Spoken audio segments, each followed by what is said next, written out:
Hi.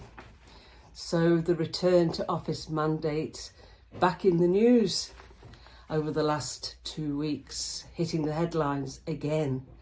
And firstly, it was Amazon. Now, nobody could have escaped the massive AWS Amazon Web Services outage that was experienced recently.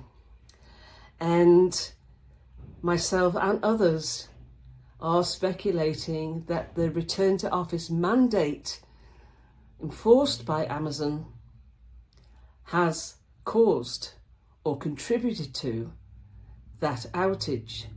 Nick Bloom, an expert in remote working and working from home, he said it's cause and effect, and I'll read what he said in LinkedIn.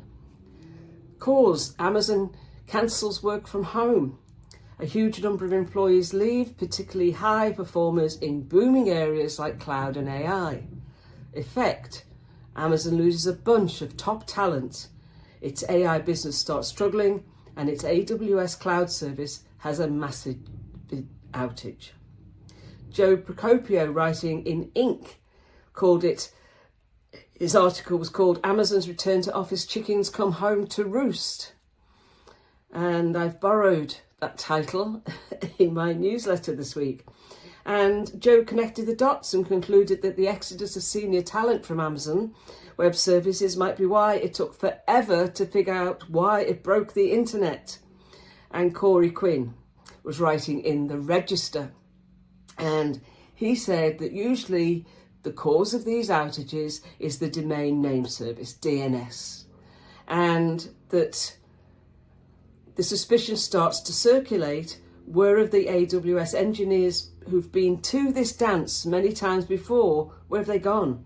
And the answer increasingly is that they've left the building, taking decades of hard-won institutional knowledge about how AWS systems work at scale right along with them. And I think that sums up. The knowledge has departed, the senior and high-performing talent is gone, and Amazon now seems to be on the track of let's just replace the engineers with AI.